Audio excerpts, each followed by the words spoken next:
Okay, we have the honor to receive Omar Ali, which is Technical Infrastructure Support Unit at United Nations Global Service Center. Omar is going to talk about a very important topic which is related with IoT and its impact. So, Omar, we are eager to listen to your talk. I will just have to ask you one thing, which is make sure that you stay in the 30 minutes, okay? I will advise you by 5 minutes before the end of the presentation, okay? Oh, okay, thank you very much. I'll make sure that I'll be shorter, so we'll try to come back on time. So first of all, thank you very much for hosting me and having me on this event. I'm so proud to be here, and myself, as was introduced, my name is Omar Ali. I'm the Chief Digital Technology Support Unit at the United Nations Global Service Center. I'm an ISACA member for many years myself, so I'm aware of the activities and the scope of this wonderful group. In this presentation, I'm going to talk about the implementation of Internet of Things for the United Nations. I hope the presentation will come. Before starting that, I would like to stress or repeat what Michelle, our director, mentioned earlier, that we have many important factors that is supporting our work here, and definitely for me as a team leader, I'm very happy and lucky to have such a wonderful talent here in Valencia, in Spain. So without this talent, without this support, we will not be able to do anything. So now coming back to the presentation, and we're going to talk about the role of the IoT in the digital transformation and environmental sustainability. So this initiative actually started here in Valencia 6-7 years back. We started as a data center monitoring tool. We were looking for a data center monitoring tool. We are, as Michelle was mentioning, we host the global data centers both in Valencia and Brindisi, and it's all started here in Valencia. So we were trying to achieve the maximum availability, sustainability, and ensuring that our services are 24/7. So the team here started on searching for the right tool, and we managed to explore several options, and we found one of the industrial solutions that we are using to monitor our infrastructure. This is actually always driven by several UN policies and strategies, and on the top of that one, as you all know, that we have the UN Sustainable Development Goals, and this program in particular actually is ticking many of these goals. We will go through, and I'll explain later on. We have the digital transformation strategy. We have the environmental strategy, and also now we started with the UN 2.0, which actually we are aiming to move towards a more digital organization. We are entering the 21st century, and I'm always saying, and I'm proud to say, that this program, that the IoT program that we are running here, is actually among the few initiatives that when I worked in the UN for more than 24 years, so proudly I can say this is one of the times that we are ahead or with the industry, with the private sector, when it comes to implementing something that is advanced. So I will, as the title says, we are going to talk about the role of IoT. And by the way, we have a brand name for our product. We are calling it the Unite FRIM, which is the Field Remote Infrastructure Monitoring / Management. So why we are using this?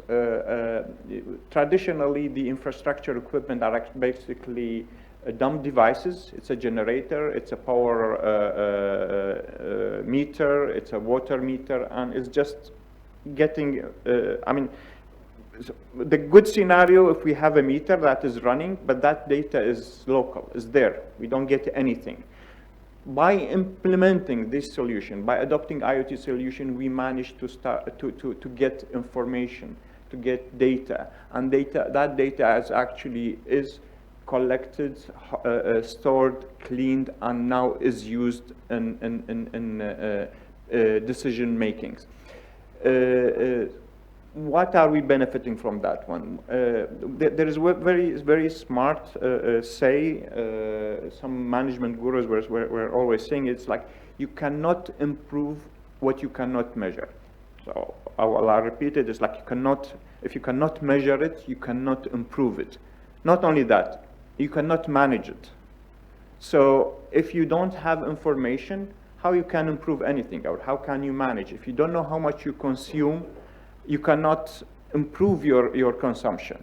You cannot look for alternatives. So these are all coming as driving reasons or behind what we are trying to do. We're trying to measure, collect data that will allow us to enhance facilities management, to improve efficiency in resources utilization, and to make a better decision making.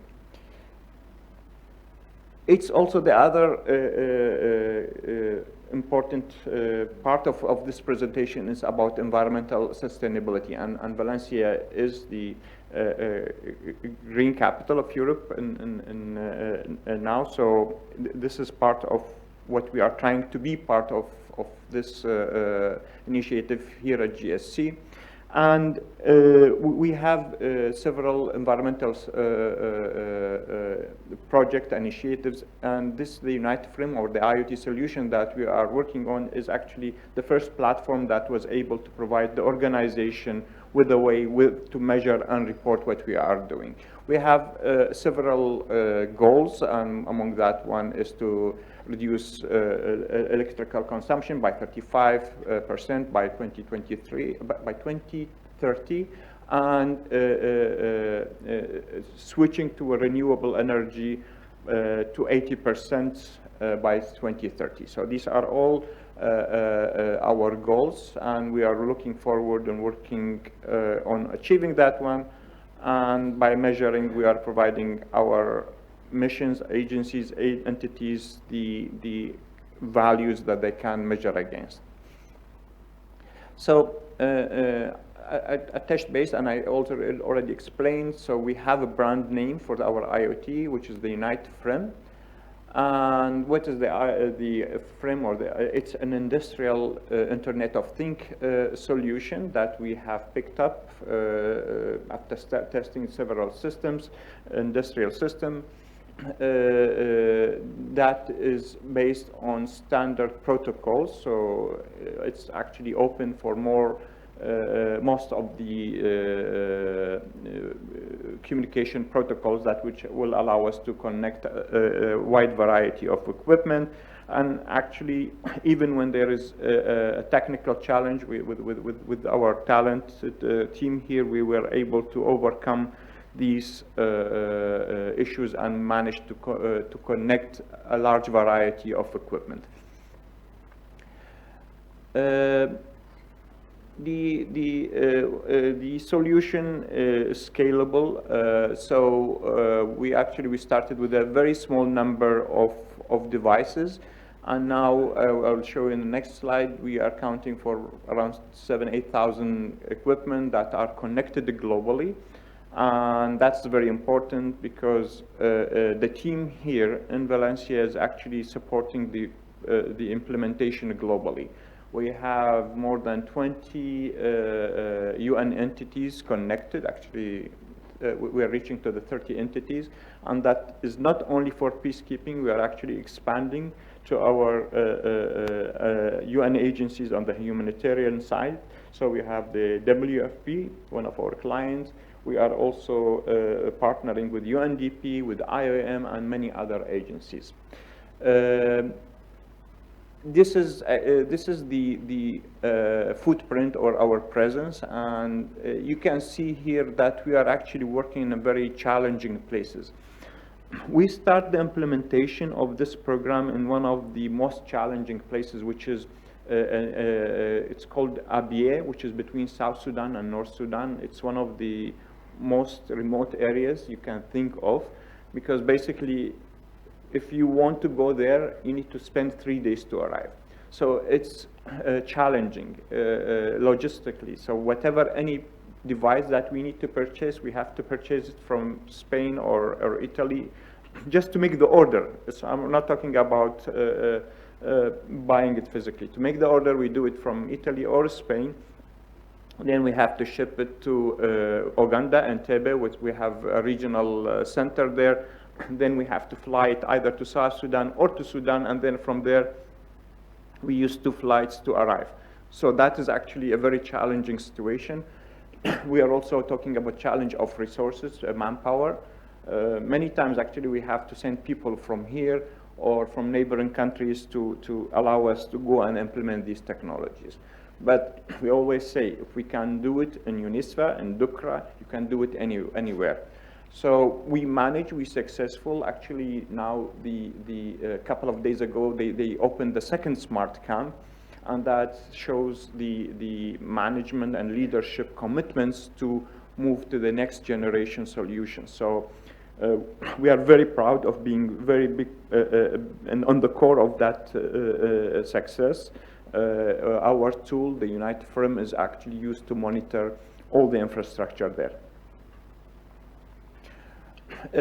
So as you know, the IoT is a very wide. We can monitor everything. It's an open to any device. You cannot connect any device. But for us, for the purpose of focusing our resources, we work with our partners, which are the missions and UN agencies, and we focus our resources on energy, water, wastewater, and fuel, and that is actually in connection with the environment.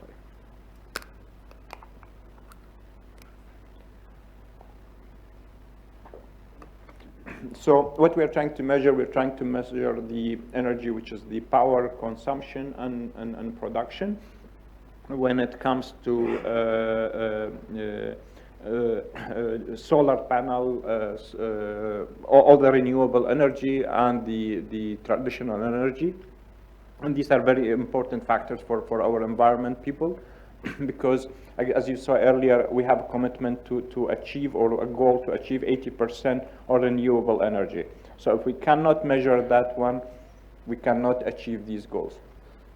Water, as I said, we work in a very challenging situation. Many cases, actually, we produce the water that we consume. So we need to be careful, mindful, working in the desert and remote areas. This is a very important factor.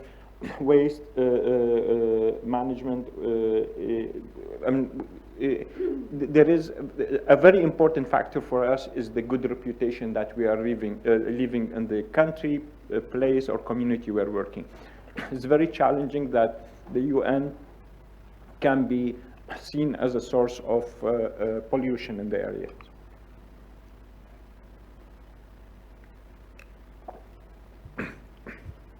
Fuel.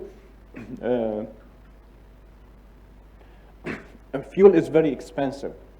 So imagine if you buy the fuel here for $2, you buy it in Abyei for $10 or $15. You need to wait for the dry season to drive the truck to deliver. Otherwise, you have to deliver it by helicopter. So the fuel theft or lose is something very critical for us. And it means that it's lots of money. That's why monitoring this is very important. Environment, as I said, we have several KPIs that we have to look at and monitor and report. Now, we started this project with monitoring, but now we are we are moving towards management. Management bringing lots of challenges, security, cybersecurity challenges. So basically, Our product, we are working with our cyber security team, and thanks to their support, basically, we need to look at this detail from end to end. We made sure that our product is secure end to end, and that is within the UN network and beyond. So we are using now, we are open to internet, to LTE or 4G, depends on what is available. These are some of the use cases we are looking. Light management system, door locks, free cooling, draining system, and generator refueling.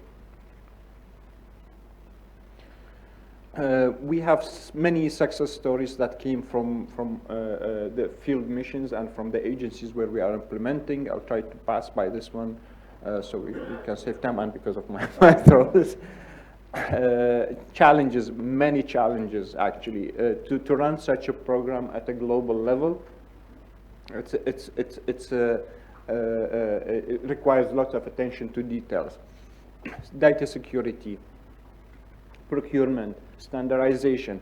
Imagine you are working in 30 places, so you need to make sure that you have the devices similar, otherwise those 10 people working here is going to be challenging, nightmare to manage it. Data quality is a very important factor we have to work on. We need to improve, clean, and require lots of work from us. And again, the talented team we have here in Valencia, I'm very proud to be part of that team, because without this talented and the pool of people that we hired here in Valencia, this was never to be happened. So thanks to the team here. So in summary, the United FRIM, or the IoT solution, is covering the life support systems, which is the components of water, energy, wastewater, and fuel. We are looking on providing tool to improve services and an operation that is offered to our staff and agencies and partners in the field. This solution have very big impact on our operation, our reputation, and we are looking forward to move for new technologies, and looking forward to see more talented people from this group and from other groups to be working with us. And thank you very much for listening to me, and we are open for questions.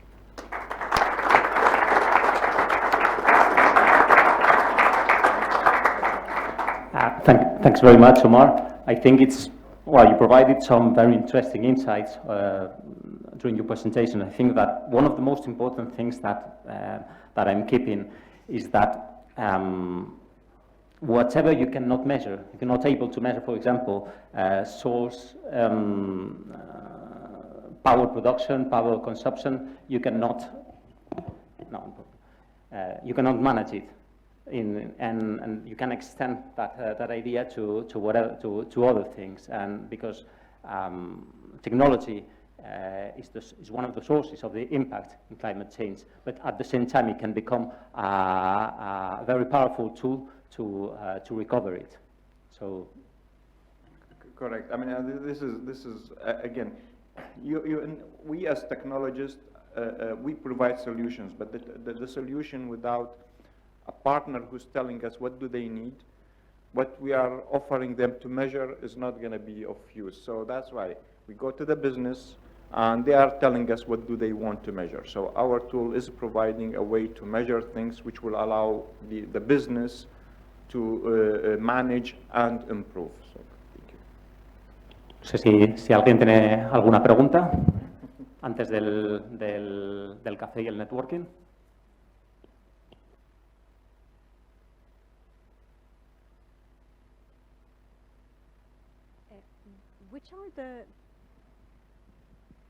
Which are the most common and then the most serious cybersecurity challenges that the team faces?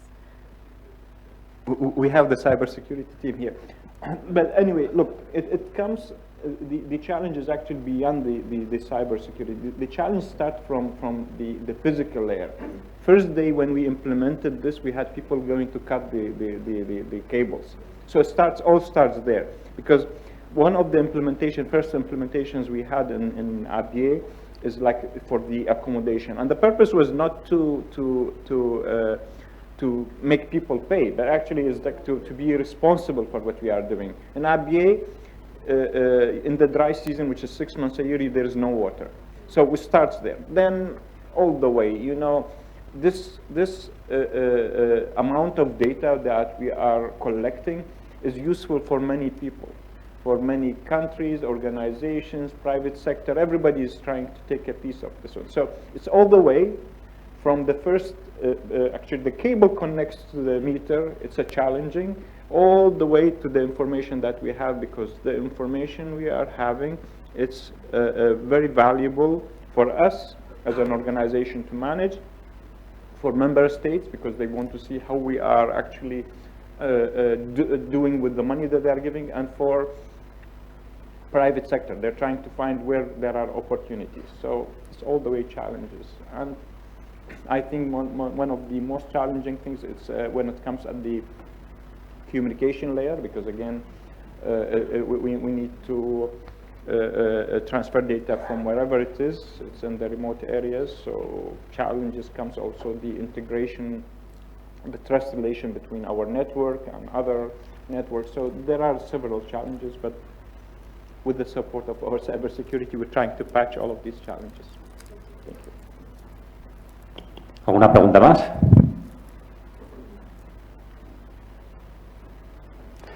Bueno, pues si os parece, vamos a... Thanks very much, Omar, for your time.